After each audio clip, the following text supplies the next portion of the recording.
Tervetuloa Sister Talkin toiselle tuotantokaudelle. Mun nimi on Dana Pikkarainen ja tässä vieressä on mun sisko Osnat Mangs.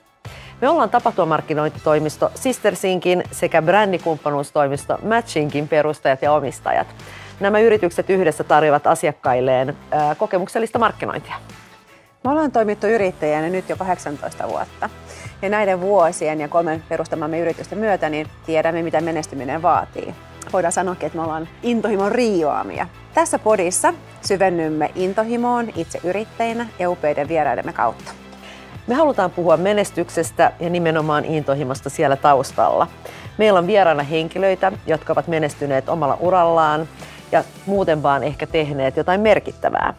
Meitä kiinnostaa tietää, mitkä on ne tekijät, mistä menestys syntyy, mitä siellä taustalla on ja mistä nämä ihmiset on ehkä joutunut luopumaan.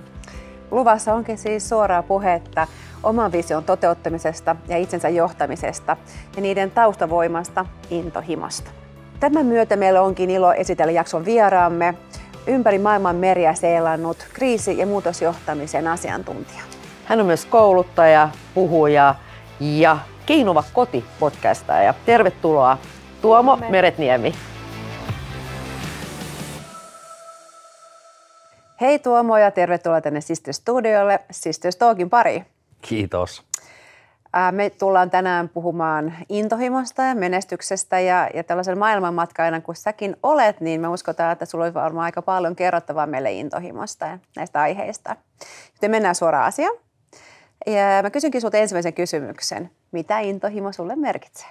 No intohimo varmaan merkitsee sitä, että se on asia, joka jollain tavalla menee kaiken muun edelle. Onko siinä aina järkeä?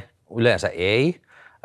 Tai semmoinen niin kuin pohjois-eurooppalainen systemaattinen tapa evaluoida asioita ja miettiä, mikä on järkevin ratkaisu, niin intohimo ei kuulu siihen palettiin, vaan se on siellä niin kuin joko yläpuolella tai kaiken alapuolella. Koet sä, että sä oot niin kuin intohimoinen ihminen, että sua on intohimon draivannut läpi lapsuuden? No mä en tiedä, onko semmoista niin kuin tällaista intohimoa. Se on enemmänkin ehkä semmoista, mä aina kutsun itseäni semmoisessa dreamaholic. Että mulla on kyllä aina joku semmoinen iso asia mielessä, joka pitäisi saada tehtyä. Ja yleensä ne on vähän liian isoja ja vähän kummallisia, ja ne sitten kuitenkin ohjaa sitä. Eli se, että sitten kun se unelma on olemassa, niin sitten me toimitaan niin, että kaikki ohjaa sinne suuntaan, vaikkei me ajateltaisikaan.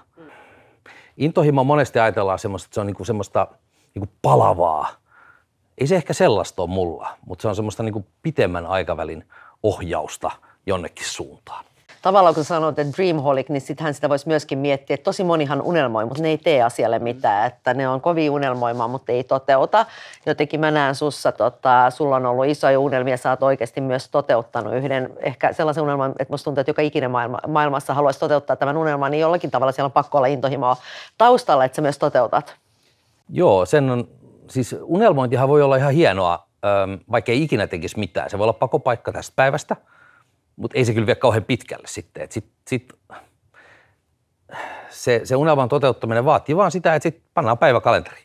Ja sitten joutuu luopumaan aika monesta asiasta, että kun ei voi olla ihminen kuin yhdessä paikassa kerrallaan. Niin sitten ei voi tehdä tätä ja tätä. Ja sitten kuitenkin monta kertaa rakennetaan ne meidän unelmat niin, että meillä on ne kaikki vanhat asiat täällä pohjalla. Ja sitten me mietitään, että me tehdään tähän päälle se. No se onkin monesti ihan mahdotonta. Ja sitten pitäisi täältä niinku näitä blokkeja vaan ottaa pois, jolloin tälle tulee tilaa. Ja sitä mä oon tehnyt sitten monta kertaa. Et se on vähän niin kuin aloittaa vähän niin kuin alusta tai luopuu jostain, joka saattaa näyttää, että no onpa hölmöä. Mikä sulle on sitten kuitenkin se niin kuin intohimon driveri? Se joku driverihan se on taustalla omalla tavallaan, että onko se niin kuin yhdellä vieraalla meillä on uteliaisuus, eli se tietty uteliaisuus vie koko ajan siihen, että pitää tehdä kokea. Onko sulle se, että sä haluat kokea asioita, että sä haluat, jollekin se voi olla rahaa, jollekin se voi olla menestys. Jollekin maine. Toisella maine, kyllä. Mikä sun driveri on? No se on varmaan ollut osin kaikkia noita eri ajankohtina. Että kyllä niin kuin työmaailmassa, kyllä mä olin päättänyt, että mä haluan jonkun ison firman toimitusjohtajaksi. No päädyin sinne. Oliko se sitten niin mahtavaa? Ei unelmien saavuttaminen usein ei ole niin mahtavaa kuin niistä unelmointi ja sinne se matka. Onko hyvä palkka tärkeä? On se ollut tärkeä ja se, että aina ajatellaan, että on hienoa, että on mersu. Joo, ihan tärkeää. Tai jonkun mielestä tällä hetkellä tuntuu aika vähäpätöiseltä asialta. Siellä on ollut semmoinen niin kuin vähän niin kuin, että haluan olla jossain toisaalla tai mennä katsomaan paikkoja, että onkohan se ruoho vihreämpää siellä jossain muualla, mihin sitten tämmöinen niin kuin pitkä purjehdus esimerkiksi liittyy, että haluaa mennä uusiin paikkoihin, haluaa jotenkin hakea sitä epävarmuutta. Mutta oletko sattumoisin päätynyt ikään kuin matkailualalle? Sä oot ollut muun muassa aurinkomatkojen toimitusjohtajana ja just tämä purjehdus, mistä varmaan puhutaan kohta vielä lisää, niin miksi just matkailu? Onko siinä ollut joku sellainen, että sä oot lapsesta asti tiennyt, että sä haluat nähdä maailmaa ja tehdä siitä ammatin, vai onko se tullut sattuman kautta? Ei ole varmaan tullut sattuman kautta. Mun isä kysyi multa aina kysymyksiä, kun koulu loppui, silloin kun mä olin ala-asteella. Ja sitten meni niin, että haluatko sä lähteä Venetsiaan syömään jätskiä? Ja sitten mä olin, että okei. Ja sitten me lähdettiin seuraavan päivänä ajettiin Venetsiaan ja käytiin syömässä jätskit. Ja ajoitte Venetsiaan? ajettiin autolla, ruosteisella, joskus 80-luvun puolivälissä Itäblokin läpi ja mentiin Venetsiaan ja tultiin takaisin 2 viikkoa. Ja seuraava vuonna oli, että no mennäänkö Jäämereen uimaan. Sitten lähdettiin Jäämereen uimaan seuraavana päivänä. Ja sitten jotenkin semmoinen olo, että hitsi vie, että sen kun vaan päättää ja rupeaa tekemään jotain. Mä oon jotenkin aina ajatellut, että se on niin kuin hienoa, että ihminen on nähnyt erilaisia paikkoja, koska siihen liittyy aina se, ja siihen liittyy ne ihmiset, että ymmärtää maailmasta enemmän. Ymmärtää se, että miksi asiat on niin kuin ne on, miksi ihmiset ajattelee niin kuin ne on. Ei niin, että tarvitsisi ajatella samalla tavalla, mutta että se niin kuin semmoinen kokonaisvaltainen pallon kattominen, eikä vaan niin kuin maantieteellisesti, vaan ihmisten ajattelun kattominen monelta kantilta, niin se on aina kiehtonut.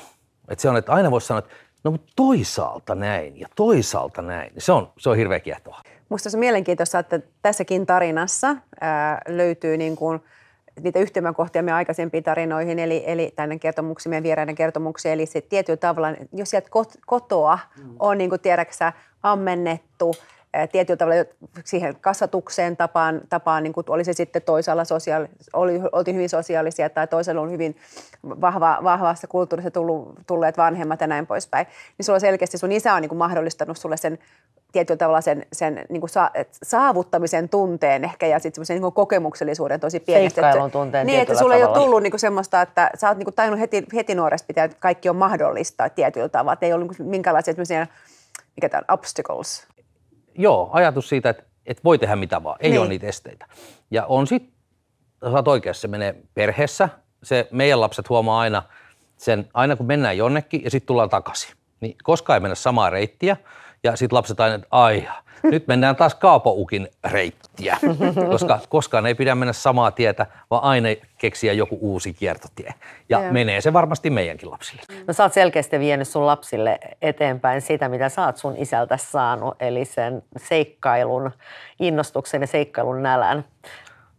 Näet sä, miten tämä nyt jo vaikuttaa sun lapsiin?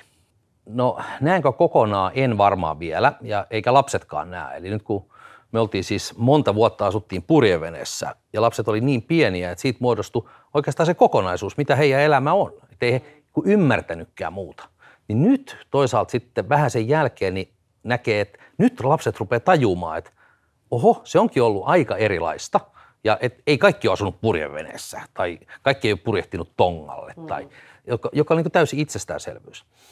Mä luulen, että tämä on kysymys, joka pitäisi kysyä sitten, kun lapset on 25V, että miten he sen näkee tai kokee. Mä tietysti uskon ja toivon, että se on ollut kauhean rikastuttava kokemus. Aivan varmasti. Kauan te olitte 5 vuotta, kun te olitte loppujen lopuksi purjeveneellä, matkustitte ympäri maailmaa ja sulla oli mielettömiä projekteja siinä matkan varrella. Teit kirjaa ja pidit podcastia ja vaikka mitä. Miten sä päädyit tuohon kaikkeen? Jostain pakko kummuta intohimoa, koska tuo oli ihan mieletön projekti kaikkien. Ei vaan se, että sä säädät sitä matkaa ja lähdet sille matkalle, vaan kaikkea mitä muuta sä teet sen matkan aikana. Minkälaisia tuloksia te saitte, kirjoja niin mikä on raivannut sut tolle tielle? Se on varmaan lähtenyt siitä, että on ollut semmoinen niin kliseinen mielikuva siitä, että mahtava purjehtia maailman ympäri. Osasinko ottaa huomioon, että no siinä on vähän vaikeuskerrointa, kun lähtee 3 pienen lapsen kanssa ja kaikki. En. Ja mä oon aika hyvä siinä, että mä oon hyvä niin kuin ekskluudaamaan ne ajatuksistani siinä vaiheessa. Koska varmaan jos kaiken ottaisin huomioon, niin en tekisi näitä juttuja. No sitten taas kirjan kirjoittamiset jälkikäteen ajatellen, en tiedä miten me ollaan saatu 2 kirjaa tehtyä ja kustannettua ja laitettua sieltä purjehduksen aikana. Nyt taas on äärimmäisen kiitollinen, että ne on tullut tehtyä, koska se on niin kuin nyt ei enää osaisi kirjoittaa sillä lailla kuin silloin. Ja sitten me, nyt kun tultiin matkalta takaisin, niin on tehty podcastia ja nyt on jo 40 jaksoa tehty ja se on ollut taas ihan eri näkökulma siihen, että sä niin kuin vaimon kanssa jutustellaan ja kerrotaan niitä juttuja, joka ihan eri kuin miten siihen kirjaan on ne laitettu. Siinä on varmaan osin se, että sitä tekee itselleen ja ajattelee, että sitä tekee omille jälkipolville. Mutta sitten myös se hirveä määrä sitä niin kuin kannustusta, mitä on porukalta tullut ja siis semmoista, mihin uskon kyllä, että tämä on rohkaissut muakin tekemään jotain asioita. En ehkä lähde purjehtimaan maailman merille, mutta teen jonkun muun jutun ja mä uskallan luopua jostain ja tehdä. Niin se kannustus, mikä ihmisiltä on tullut, niin se on ollut ihan kauhean antoisaa. Ja tuntuu, että on jättänyt jonkun jälkensä jonnekin ja voinut auttaa ehkä jotain ihmisiä uskaltamaan tehdä niitä päätöksiä. Mä taas tässä sua kuunnellessani niin bongasin taas semmoisen yhdistävän tekijän, kun me nyt tehdään tätä empiiristä tutkimusta tässä, niin mikä on niin menestyksen tai intohimon taustalla, niin sä sanoit tuossa, että sä et hirveästi niin kuin tutkinut tai miettinyt sitä, että 3 pienen lapsen kanssa matkalle lähtemistä. Eli tietty, Andrei Koivumäki tuossa meidän yksi aikaisempi vieras, niin näissä jaksoissa niin puhui tietyllä tavalla, kun me kysyttiin tätä, että mikä on yksi asia, joka on niin kuin ajanut häntä sen intohimon menestyksen takana, niin hän sanoi tyhmyys. Että just se, että tietyllä tavalla, että ei liikaa miettinyt, ei liikaa analysoinut, koska se olisi niin tehnyt, niin se olisi varmaan jäänyt tekemättä. Että hän olisi tarttunut ikinä niihin asioihin, mitä hän päätti tekemään. Että se tietty rohkeus, vaan niin kuin mennä. Tämä on niin kuin selkeästi yhdistävä tekijä. Joo, ja sitten ton voisi ajatella niin, että lähdetään vähän niin kuin soitellen sotaan, ei oteta selvää. No se on yksi tapa tehdä. Me ei ole tehty sitä niin, vaan me on tehty niin, että me on otettu kyllä hirveästi selvää, mutta mä aina sanon, että jos ihmisellä voi ajatella niin kuin 100%, niin ajatteletko sä yli 50% niitä mahdollisuuksia vai niitä asioita, jotka voi mennä pieleen? Ja semmoiset ihmiset, jotka ajattelee näitä enemmän, niin ne ei koskaan tee näitä asioita. Ja sitten taas, että jos sä ajattelet niitä hyviä puolia, hyväksyt, että joo, siellä on näitä, meneekin pieleen ja hyväksyt sen. Mutta et anna sille valtaa, niin sit sä uskallat lähteä tekemään. Aika yksinkertaisesti. Toi on hieno toi niinku rohkeus sen niinku intohimon takana oikeastaan. Ja sitten ehkä tietyllä tavalla toi positiivisuus. Että just se, että niinku, et voisiko myös sanoa, että kun me tässä yritetään just kokea kertaa, että mitkä on niitä määreitä ja tekijöitä menestykselle, niin tietyllä tavalla toi positiivisuus, koska ne ihmiset, jotka ajattelee niinku ensimmäisenä tai enemmän sitä, että mitä saattaa mennä pieleen, ne ei just tee asioita, ja kun sä et tee asioita, sä et välttämättä myöskään saavuta mitään tai välttämättä mitään suurta. Ja taas ne ihmiset, jotka ajattelee enemmän niitä positiivisia kuin niitä negatiivisia, niin todennäköisesti toteuttaa sen haaveen ja sitä kautta myös saavuttaa suuria asioita, niin toi on mun mielestä ehdottomasti tosi hyvin sanottu. Niin, ja se klisee siitä, että pitäisi niinku juhlia sitä, että joku menee pieleen, niin se on aina mahtavaa. Lapsille sanon nyt, jos he saa 7 kokeesta ja ovat sitä mieltä, että voi kauheeta. Ja mä sanon, että osaat sä ne nyt ne asiat. Osaan, koska mä katsoin ne kokeen jälkeen. Just näin pitäisi aina ajatella. Että se on se, ei se, mitä jostain tulee, tai että jos sä oot purjehtimassa jossain ja sitten sä menet niin kuin 3 päivää väärään suuntaan, haittaako? No ei haittaa mitään, vaan se loppupäämäärä. Ja jos siihen jotenkin jaksaa uskoa, ja tämä on se, mitä käyn yrityksissä paljon puhuu siitä, että jos se iso päämäärä on siellä selvä, niin sitten kaikista näistä, mitä täällä tapahtuu, niin niistä on niin kuin helppo päästä yli. Sä oot muuten kirjoittanut noita kirjoja, niin kuin puhuttiin aikaisemmin, ja sä oot muun muassa, ainakin yhdessä kirjassa, niin sä oot sivuttanut aihetta ajanhallinta. Niin mulla on tässä ihminen mun vieressä, siskoni, joka myöhästyy aina kaikesta. Kiitos. Ole hyvä. Ei ollutkaan podcasti. Arvostan rehellisyyttä. Niin, intohimosta vaan myöhästelystä selkeästi. Ei vaan pointtina se, että mitä ihan sivukysymyksenä, niin mitä sä sanoisit ajanhallinnasta? En ole itsekään maailman paras siinä, ellen pakottaisi itteeni sitten kalenteroimaan asioita. Et käytän kalenteria siihen, että kun tulee joku asia mieleen, laitan sen kalenteriin, koska sitten taas, että jos sä haluat jonkun asian tehdä, niin sulla pitää olla aikaa se tehdä. Sä teet sen nyt tai se puolen tunnin päästä ja se on oltava. Ja sit sä et vois taas tehdä 2 asiaa yhtä aikaa, vaikka me aina itsellemme välillä niin uskotellaan, niin se pitää olla slotteina. Eli se, että sä oot tehnyt tehdä kaiken tuon, mitä sä oot nyt tehnyt sun uran aikana, sun elämän aikana, oot sä kalenteroinut kaiken? En tietenkään ole kalenteroinut sellaista, että jos mä sanoin 10 vuotta aikaisemmin, että mä haluan olla jonkun firman toimitusjohtaja, niin ei voida kalenteroida. Mutta jollain tavalla voi kalenteroida. Siellä on joku blokki tuolla aivoissa, mihin se voi laittaa, ja kun se on siellä semmoisena, että tämä pitää jossain vaiheessa tehdä, niin sitten me toimitaan sen eteen.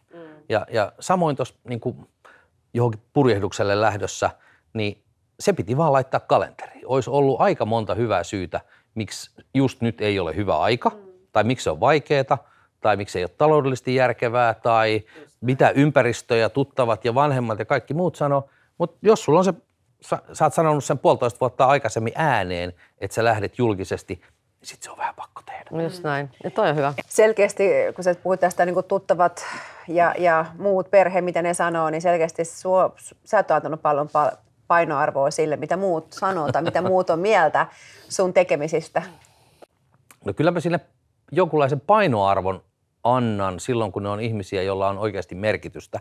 Mutta sitten kun maailma on täynnä kaikenlaisia huutelijoita, niin niille ei sitten taas saa antaa valtaa, että jos me oltaisiin ajateltu, että olemmeko hyviä vanhempia, kun viemme lapset tuonne maailman merille lehtijutun jälkeen, jossa Iltalehti kirjoittaa, että lapsenne joutuvat mielisairaalaan, iso otsikko, niin totta kai siitä tulee niinku paineita ja joutuu manageeraan ehkä enemmän muiden ajatuksia kuin omia.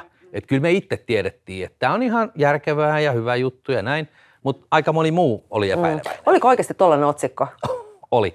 Se oli itse asiassa aika hyvä juttu, kiva juttu, mutta sieltä oli otsikkotoimittaja sitten päättänyt saada klikkejä ja oli jostain keskustelupalstojen syövereistä kaivannut sen otsikon.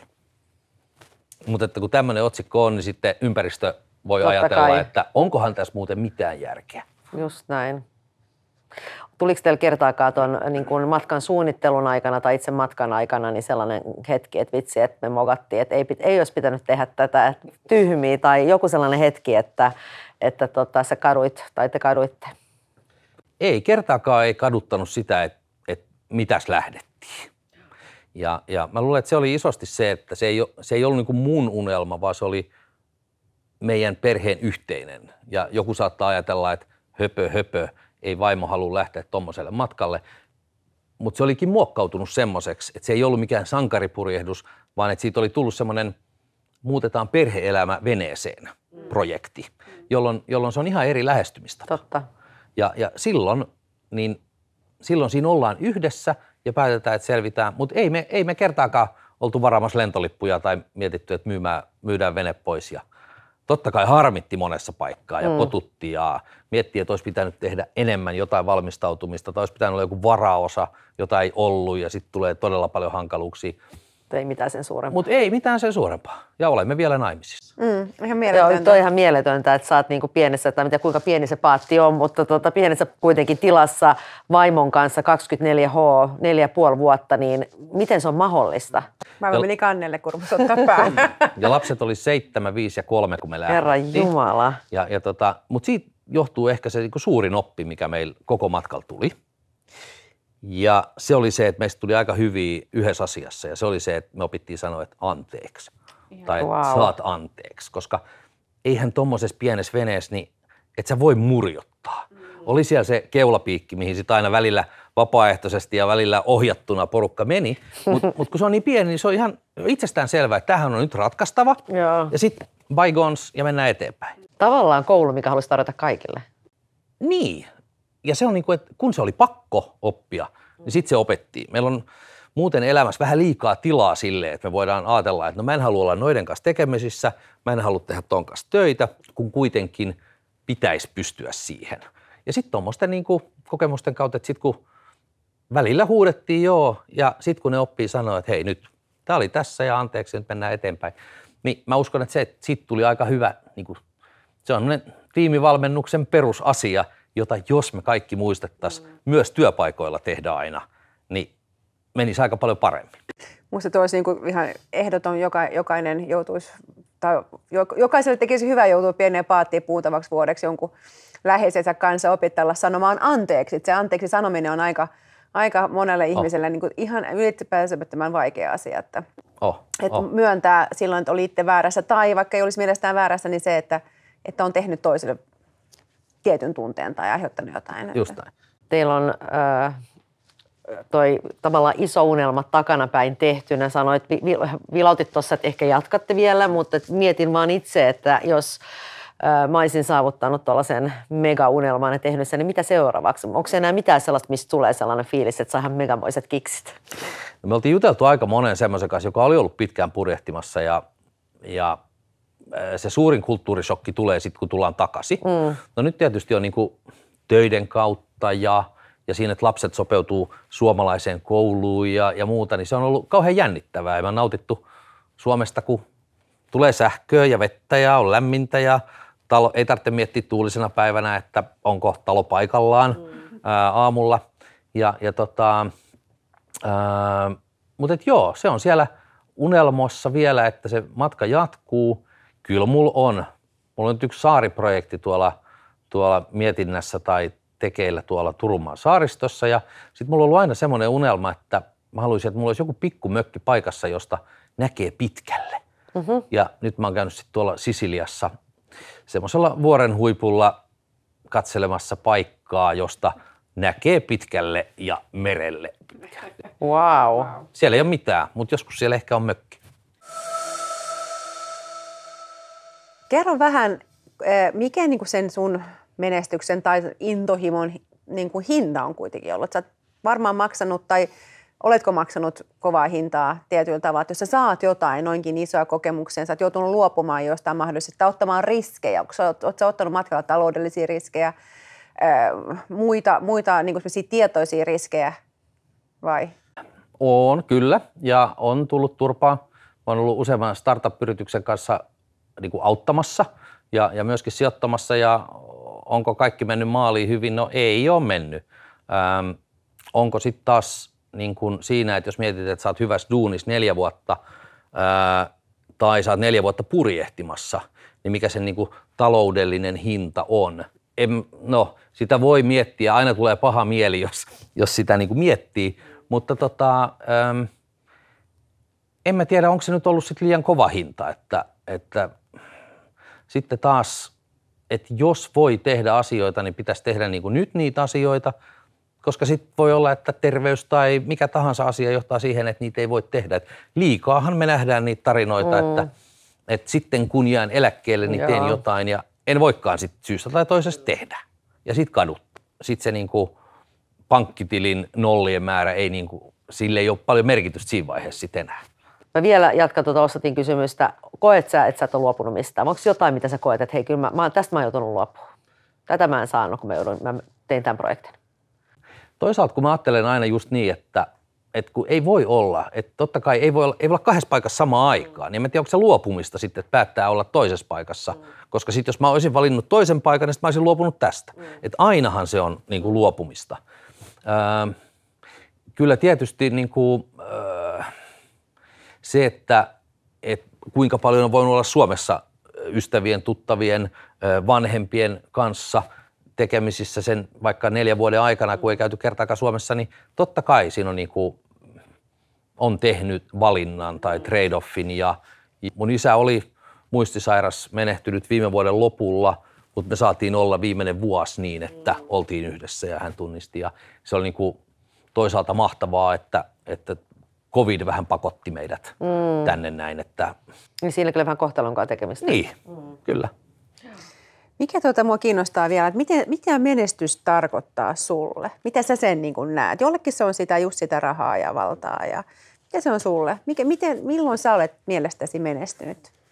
Mä oon paljon sitä nyt miettinyt ja se, että kyllä mä ajattelen, että se on sitä, että sitten kun meistä kustakin aika jättää, niin jäädäänkö me elämään jollain tavalla, joka tarkoittaa sitä, että miten me ollaan muita ihmisiä kohdeltu ja minkälainen jälki me ollaan toisten ihmisten niin kuin mieliin jätetty. Et sitten niin kuin taloudelliset seikat, no se on varmaan ihan itsestään selvää, että ei niillä ole paljon merkitystä. Kaikki on samaa mieltä, mutta sitten iso osa ihmisistä kuitenkin sit miettii, että pitää tienata ja saada se asunto siltä ja siltä postinumeroalueelta ja hienompia autoja, kesämökkiä ja bla bla bla. silloinhan tehdään isoja trade-offeja, että sitten keskitytään niin paljon siihen ja jätetään muu elämä elämättä, kun siinä rahalla sitten kuitenkaan ei niin kuin kaikkea saa. Mä aikaisemminkin jo bongasin sun sanomisista. Jo aikaisemmin tuli se, että haluaa jättää jäljen. Sä mainitsit se aikaisemmin mä jotenkin myös luin sen, että onko siellä myös sitä, että ei vaan, että sä haluat jättää jäljen muihin ihmisiin, tai siis niin kuin ajatusmaailmallisesti, mutta tietyllä tavalla myös sitä mainehakuisuutta. Onko se myös sitä, että haluaa niin kuin jättää maailman jäljen, että minä olin ja minä elin ja katsokaa mitä sain aikaiseksi. On se sitten kirjojen kautta tai tekemisten kautta. Että onko se myös sitä? On ehkä aina nauttinut niin kuin pienestä asti siitä, että on jotenkin jonkun asian keskipiste ja joku on kiinnostunut. Ja olihan semmoisessa, että sitten kun sä olet niin kuin matkailualalla semmoisessa tehtävässä, jossa maailmalla aina tapahtuu. Ja sitten sä olet niin kymmeniä kertoja Maikkarin ja Ylen uutisissa kertomassa, että no mitä nyt tapahtuu maailmalla ja miten tehdään. Niin tuntuuhan se hyvältä. Se oli niin kuin mielenkiintoista. Se, että sä oot purjehtimassa tuolla ja sulla on niin kuin vaikka 30 000 ihmistä, jotka somessa seuraa, niin se oli varmaan niin kuin osa sitä.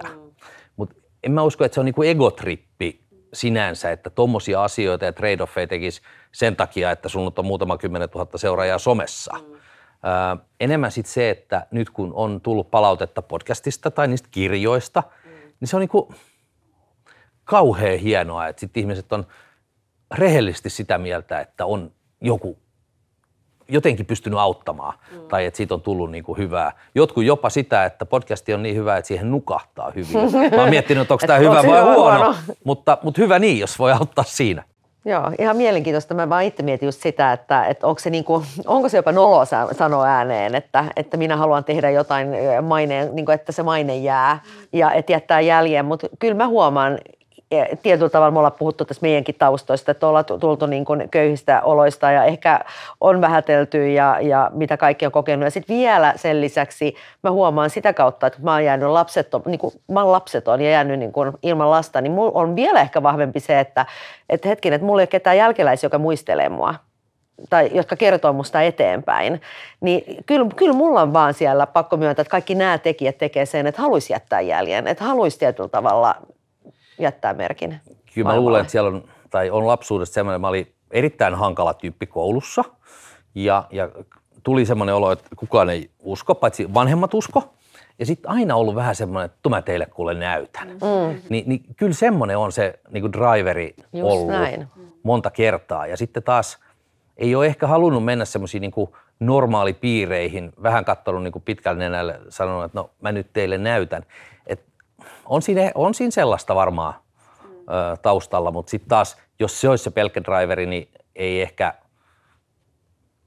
se ei ole niinku riittävä, jotta voisi uhrata niin paljon tai siis tehdä trade-offeja. Mutta driverithan, tästäkin me puhuttiin, että nehän voi muuttua ja ne muuttuu ja niitä voi olla useita. Kyllä. Että alussa se voi olla se, että se näyttämisen tarve, että vitsi mä näytän teille tai tiedäksä, tai sitten, että vitsi mä haluan menestyä, että mun ei tarvitsisi niin kuin, ainakaan mun lapset ei kärsisi samaan tavalla kuin mitään, tiedätkö, nähdä, ei nyt nälkää, mutta että on ollut, niin kuin, että on ollut vaikeaa tai että tiedätkö, että voi auttaa omaa äitinsä sitten, kun se on vanhempi ja näin poispäin. Mutta nehän muuttuu, eikö vaan, että ei se välttämättä, ne ei välttämättä pysy samana. Sitten kun ihminen onneksi ehkä kuitenkin kasvaa ja elämän kokemuksen myötä, niin jotain tarttuu tuonne pääkoppaakin ja sitä myötä niin kuin ne arvot tietyllä tavalla ehkä muuttaa muotoaan, mutta silti se intohimo on siellä taustalla edelleen. Ja vaikka puhuu siitä, että haluaa jättää joku jäljen ja sanoo, että rahalle ei olisi niin kuin merkitystä, niin totta kai sillä on ja se mahdollistaa myös niitä asioita ja sitten sitä vapautta, että ehkä voi tehdä päätöksiä, mutta se vaatii myös niitä valintoja, että jos me tehtäisiin niin, että kulutetaan niin kuin me normaalisti kulutetaan, niin sitten jos ei olisi lottovoittoa tai isoa perintöä, niin kuin ei ole, niin ei voisi tehdä tämmöisiä irtiottoja. Mutta sitten pitää vaan niin kuin valita sitä, että täältä hirveän paljon pois tekemättä asioita, jotta sitten voi säästää eteenpäin. Mutta mikä se on, kun kaikkihan me unelmoidaan vaikka mistä ja tosi iso osa unelmoi siitä, että jättää työpaikan ja menee pariksi vuodeksi jonnekin vaikka joogaamaan metsää tai menee purjehtimaan. Mikä erottaa sen ihmisen, joka oikeasti sen tekee? Mä yritän vielä niin sen katsoa, että onko se tietyllä tavalla, me puhuttiin tyhmyydestä justiin, että sä oot tarpeeksi tyhmä ja sä ajattelet tarpeeksi positiivisesti, että sä sit vaan meet ja uskaltaa tekee. Mutta voiko siellä olla vielä sellainen, että sulla on, en mä nyt sano, että sulla on joku geeni siihen, mutta että niin paljon kuitenkin ihmiset sellaisesta unelmoi ja vaan harvat tekee. Mikä se on? Jotkut tekee niin kuin pakosta niin, että mä en vaan kestä tätä ja mä haluan irti. Se ei ole kauhean niin kuin kestävä tapa, koska ei silloin nauti siitä. Mutta mä luulen, että se tulee lapsuudesta. Että silloin kun se tehdään niin kuin omasta valinnasta ja positiivisessa mielessä, että hitsi, mä haluan kokeilla jotain ihan muuta.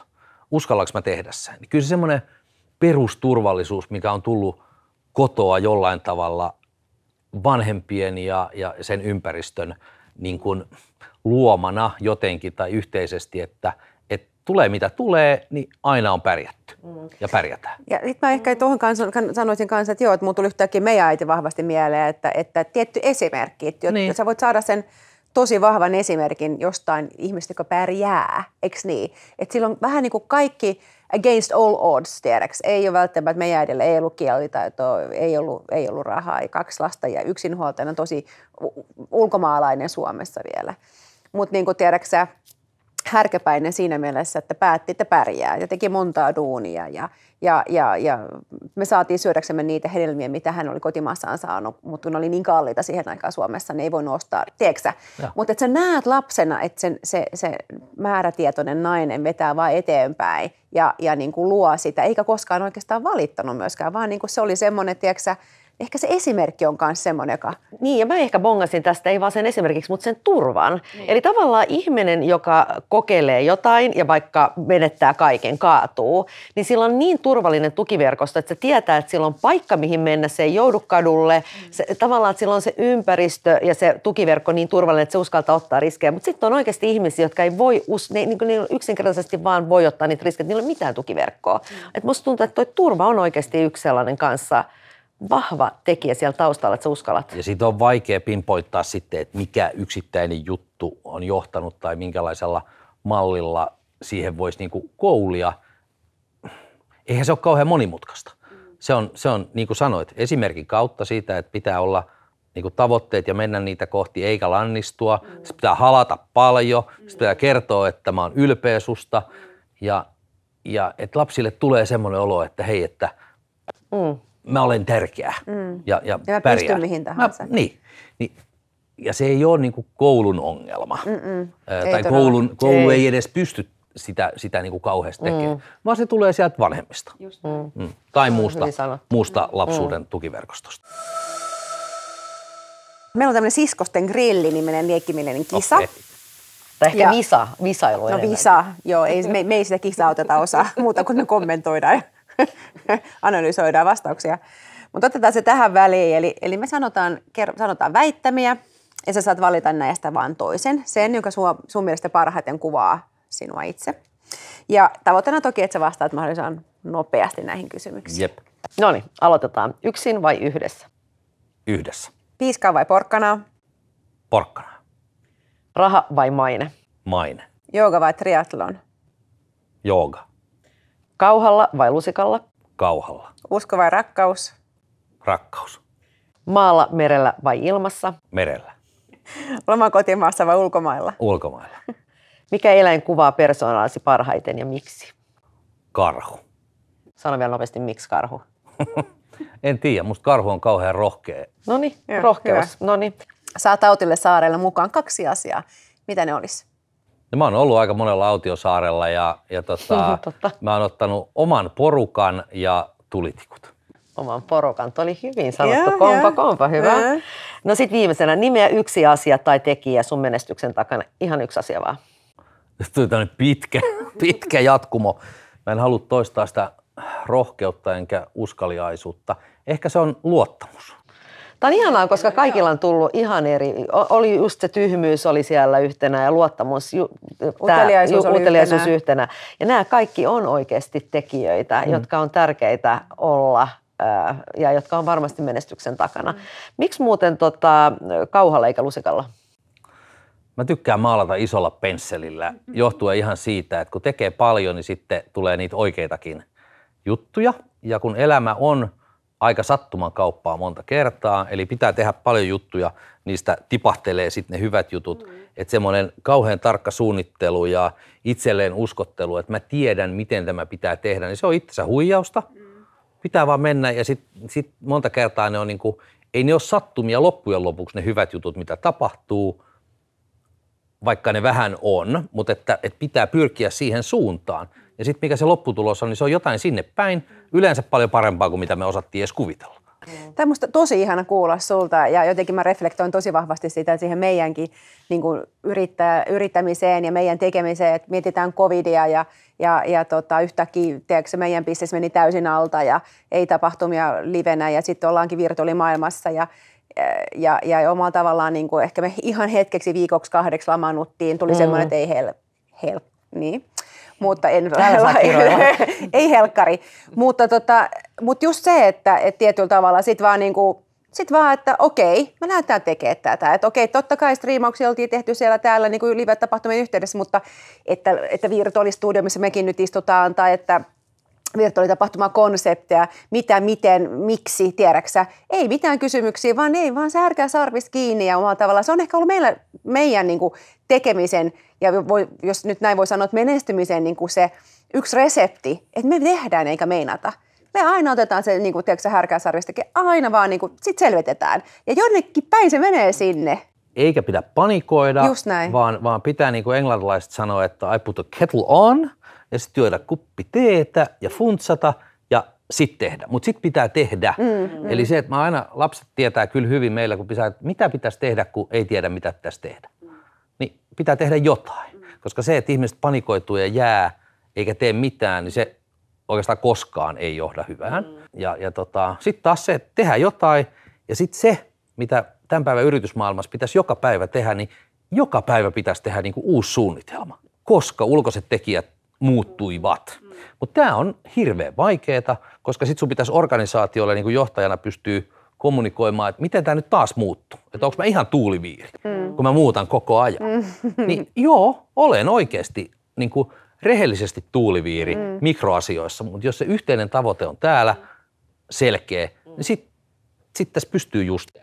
Ja toikin on se, mitä me ollaan puhuttu tosi paljon, että sä et saisi jäädä niin kuin ihmisillä, kun on hyvä meininki, yrityksellä menee perushyvin, jäädään vähän siihen paikoilleen ja tehdään nyt sitä, missä me ollaan hyviä ja tavallaan ihmiset jämähtää. Ja me aina kanssa puhutaan itse siitä tosi paljon, että meillä on välillä jopa itsekin tuntuu, että on sellainen meininki, että koko ajan kiire, koska me ollaan kehittämässä uutta tekemässä, just vaihdettiin, että vaihdetaan uudestaan, parannetaan tätä, että välillä sivusta katsoen siellä, että hei, rauhoittukaa hetkeksi. Niin. Mutta vähän on samaa vikaa, että pitää jatkuvasti kokea kehittää, muuttaa vähän suuntaa, niin kuin ajatella uudella tavalla. Niin, että aina voisi olla vähän paremmin ja aina voi vähän viilata jostain. Ja se on niin kuin, noihän se toisaalta pitääkin olla. Mutta se on uuvuttavaa. Mutta se on uuvuttavaa, mutta se on se niin kuin mindset-asia, että onko semmoinen niin kasvu-mindset ihmisellä.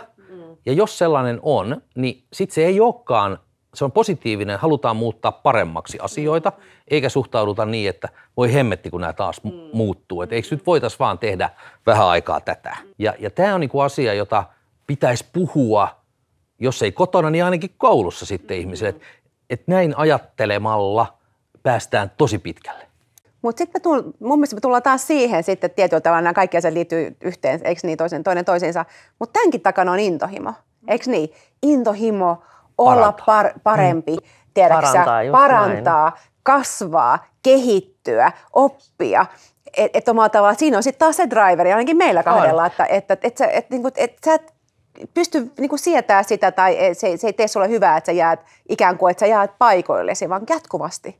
Sitten on nopea vielä, ennen kuin meidän pitää lopettaa, mielenkiintoinen kysymys tähän liittyen. Meilläkin se liittyy aika paljon tuollainen, että jatkuvasti pitää tehdä ja parantaa, eikä ole ikinä ehkä tyytyväisiä siihen, mitä nyt on, niin se liittyy aika pitkälti kasvatukseen. Onko sulla niin kun, näet sä, että sulla on kasvatuksesta jostakin sellainen, että koke pitää yrittää enemmän ja parantaa, vai onko se vaan niin kuin luontainen sinä? No ei ole sillä lailla, että olisi ollut semmoinen niin kuin ei negatiivinen, mutta ei myöskään positiivinen painostus siihen, että koulussa pitäisi menestyä tai joku tällainen ohjaus. Niin ei ole kyllä sellaista ollut. Se on enemmän ollut semmoista niin kuin avoimuutta just siihen, että pitäisi uskaltaa mennä ja kokeilla eri juttuja. Ja sitten siitä on ehkä kasvanut se rohkeus, minkä päälle nämä uudet jutut ja tämmöiset on niin kuin rakentunut. Niin tullaan taas siihen, että siellä on se uskallus, koska on luottamus ja varmuus siellä niin kuin pohjalla. Niin sitten se ohjaa. Että se ei ollut niinku ulkoisten seikkojen tai semmoisten niinku ulkoisten kriteerien ohjaamaa. Enemmän semmoista niinku ajattelumaailmallista. No Dana, jos meidän pitäisi nyt kiteyttää tai lopettaa, niin voisi antaa sulle vuoron. Miten sä kiteyttäisit tämän? No siis täällä tulee paljon samoja asioita, mitä meidän aikaisemmissakin vieraissa on tullut. On tullut se, että halu näyttää tietyllä tavalla. Ehkä on tullut erilaisia justiinsa, että tulee vähän huonommista ehkä olosuhteista ja just halu näyttää. Ja on puhuttu tyhmyydestä sun muusta. Täällä tänään on tullut taas yksi uusi tekijä ja sen mä haluaisin tuoda esille ja se oli tämä positiivinen ajattelu, koska sitä itse asiassa on noin tolla tavalla niin kuin tuotu esille. Ja mun mielestä oli tosi hyvä oivallus just se, että itse asiassa niin kuin menestyksen takana on pakko olla se, että sä osaat ajatella enemmän positiivisesti. Se on se rohkeus ja positiivisuus yhdessä, mutta nimenomaan mä haluaisin nostaa sen positiivisen ajattelun. Ja se, että jos pitäisi luonnehtia itsensä, niin mä sanon, että mä oon semmoinen potentiaaliuskovainen. Eli mietin, mikä voi olla mahdollista, ja sitten ei ne aina ole ja menee pieleen, mutta jos se on se niinku päällimmäinen ajatus, eikä se, että mikä voi mennä pieleen, niin sitten sieltä tulee hienoikin juttuja välillä. Kiitos sulle tuhannesti tästä mahdollisuudesta. Joo, olisi voinut todellakin jutella vaikka kuinka paljon vielä lisää ja kuulla sun tarinoita purjehduksesta, mutta jos te kuulijat haluatte kuulla lisää, niin kannattaa kuunnella Tuomon Keinuva kotipodcast, eikö se ollut näin? Keinuva koti. Niin sieltä saa lisäinfoa sitten tästä noin 5 vuoden purjehduksesta. Ja kiitos teille kuulijat, jääkää kuulolle, luvassa uusia tarinoita, menestystarinoita ja vieraita. Kiitos paljon, moikka! Moi moi!